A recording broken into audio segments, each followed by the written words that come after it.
Buenas tardes, aunque desapacibles. La verdad es que hace un tiempo no es propicio para la salida, por eso agradecer a las personas que desde luego que están aquí y muy especialmente pues a Valeriano Gómez, que es una de las personas que quizá y sin quizá, como ministro que ha sido de Trabajo y luego a lo largo de su larga trayectoria, tanto profesional como licenciado de Económicas, etcétera, pues es dentro de la campaña que estamos haciendo a nivel provincial y a nivel local de un tema fundamental como son las pensiones, de informar en este tipo de actos y otro tipo de actos que haremos más pequeño, pero no solamente como de informar, sino que también las personas que vengan pues puedan preguntar todo aquello que crean conveniente para en sí a nivel individual o colectivo.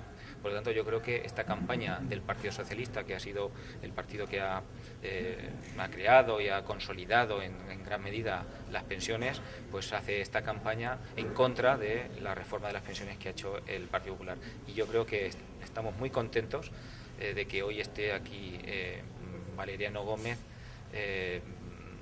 gracias a la Ejecutiva Provincial, y que nosotros, pese a que hemos tenido algún problema en las fechas, porque habíamos querido que viniese antes, ¿no? Pero no ha sido posible, pero al final la dicha ha sido buena y Valeriano está aquí.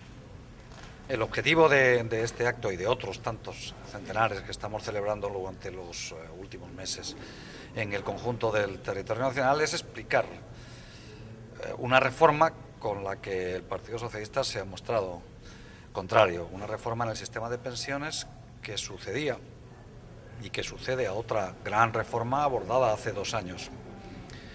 La principal diferencia es que mientras que la reforma que abordamos hace 2 años fue una reforma que contaba con el acuerdo, con el respaldo de los interlocutores sociales, los empresarios, los sindicatos y buena parte de los partidos políticos, se ha abordado esta reforma en esta ocasión sin contar absolutamente con nadie en el plano parlamentario. No ha habido ningún partido político que apoyara esta reforma en el Parlamento y con nadie tampoco en el plano económico y social, porque ni siquiera las organizaciones empresariales, las sindicales tampoco, por supuesto, han apoyado una reforma como la que el Gobierno se ha empeñado en aprobar en el Parlamento, con su mayoría absoluta. Así que es una reforma legítima en la medida en que procede de un Gobierno que cuenta con suficiente respaldo parlamentario, pero no es una reforma que cuente con el respaldo social, económico, con el respaldo además ciudadano, porque es una reforma que se aleja de 2 o 3 principios fundamentales que son los que el Partido Socialista se empeña e insiste en destacar. Una reforma que aleja definitivamente la evolución de las pensiones de cuál sea en el futuro el comportamiento de los precios. Es una reforma que tiene por consiguiente también visos de inconstitucionalidad. Nosotros todavía aprovecharemos el tiempo que tenemos para estudiar y para poder efectivamente recurrir en vía constitucional esta cuestión. ¿Por qué?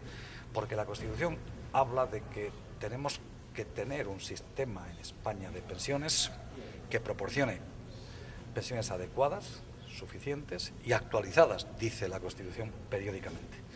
Y este es un sistema, el sistema de revalorización que aprueba la ley, que no garantiza en absoluto el que sea actualizado de acuerdo con una evolución de los precios, de los principales componentes de los precios a los que tienen que hacer frente los pensionistas, no garantiza por consiguiente el poder de compra. Esta es la primera cuestión fundamental.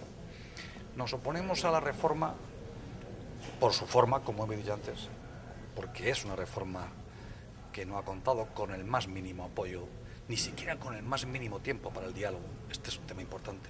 Y nos oponemos también a la reforma porque creemos que más allá de lo que pueda ocurrir un año concreto, en el que, por ejemplo, en el que estamos, los precios no han ido mal y no han subido demasiado. El diseño es un diseño que asegura que a largo plazo las pensiones perderán poder adquisitivo y que todo el poder adquisitivo que se pierda un año concreto harán falta 3, 4, 5 años en muchas ocasiones, depende de cómo vayan los precios, para recuperar lo que se pierde en un solo año. Nosotros creemos que estas son razones suficientes para oponernos a una reforma como esta.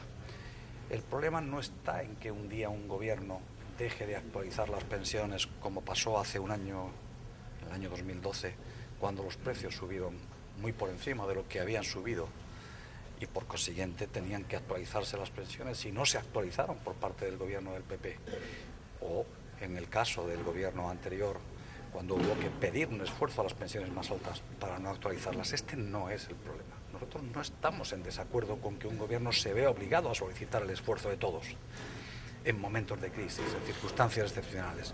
El problema es haber diseñado una ley que sanciona definitivamente esa pérdida de poder adquisitivo, cualquiera que sean las circunstancias en las que evolucionen los precios. En estos temas es lo que queremos insistir en este tipo de actos. Sí, yo quería, dos cuestiones. Una relacionada con este asunto, ese juicio, a juicio del Partido Socialista, ¿cuáles deberían ser los elementos o los mecanismos que se deberían incluir en esta reforma para que contaran con el beneficio de la sociedad en su conjunto y, lógicamente, también del partido que representa? Nosotros hemos insistido en dos ideas fundamentales. En primer lugar, se hace una reforma cuando ni siquiera había entrado en vigor la reforma que habíamos acordado en el año 2011, que es una reforma que entraba en vigor el 1 de enero del año 2013. Antes incluso de que entrara en vigor ya se estaba preparando una reforma de aquella reforma. Hemos insistido en una segunda idea, y es que el gobierno hace primero de pirómano y después de bombero. El gobierno produce una política que durante el 2012 llegó a alcanzar nada menos que 12.000 millones de déficit en el sistema de pensiones como consecuencia de las pérdidas de empleo, de las pérdidas de afiliación en el sistema de seguridad social, para después inmediatamente decir que el sistema no es posible que sea sostenible en el tiempo.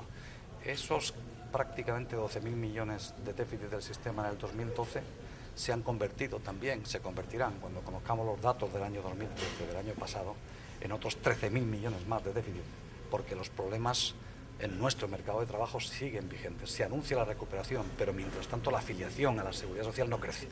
Y es básico el que crezca la afiliación para poder sostener los ingresos del sistema.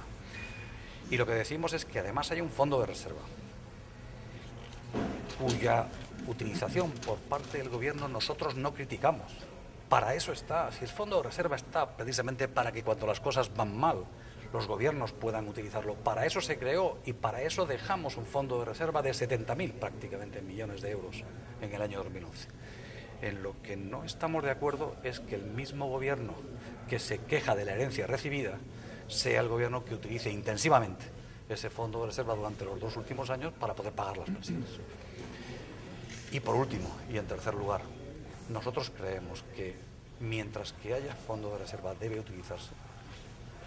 Para eso está. Y en segundo lugar, si se agotara, porque no se crea más empleo en este país durante los próximos años, esa sería la condición para su agotamiento. Basta con crear 1 millón de puestos de trabajo, es lo que hay que crear en los próximos 5 años para que el sistema vuelva al equilibrio. Si no fuera así, lo que hay que hacer es lo que siempre se ha hecho en la sociedad española y en el sistema de pensiones, que es recomponer los tipos de cotización, o en nuestro caso es también utilizar servicios, en este caso, de financiación complementaria por parte del Estado, en este caso, los tributos. En España la sanidad siempre se financió con cotizaciones sociales hasta 1985. Después vinieron los tributos a financiarla y se convirtió en sanidad universal, con independencia de que hubieras trabajado o no. Esto es lo que hay que hacer también en el futuro. Convertir una parte de los ingresos del sistema en ingresos que provengan fundamentalmente de los tributos y así lograr sostener un sistema que es sólido por naturaleza, con políticas muy similares, por cierto, a las que se han hecho en otros grandes países europeos, en Alemania, en Francia o en Italia. Por eso iba a preguntar precisamente por la reforma fiscal anunciada por el señor Rajoy. Bueno, hasta donde sabemos se anuncian bajadas de impuestos. Pero se anuncian bajadas de impuestos por el mismo gobierno que está reduciendo sustancialmente gastos en prestaciones esenciales que garantizan la igualdad y la equidad en la vida diaria, en nuestro comportamiento como ciudadanos. El mismo gobierno que ha reducido drásticamente prestaciones en educación y en sanidad y que incluso las anuncia y las concreta en pensiones o en desempleo, es el que anuncia bajadas de impuestos. Más vale que hiciera una política de recomponer la base fiscal de nuestro Estado, precisamente para poder sostener todo lo que nos ha hecho como país poder llevar para millones de ciudadanos, por primera vez en su historia, ¿verdad?, una vida digna. Y una vida que nos hace a todos iguales. Así que más que anunciar rebajas de impuestos que siempre se concretan el año próximo, ya no habla de rebajas fiscales en el 2014, las traslada al 2015, el año electoral. Más valdría que las utilizara para recomponer todo lo que ha destruido con fruición durante los últimos 2 años. Muchas gracias.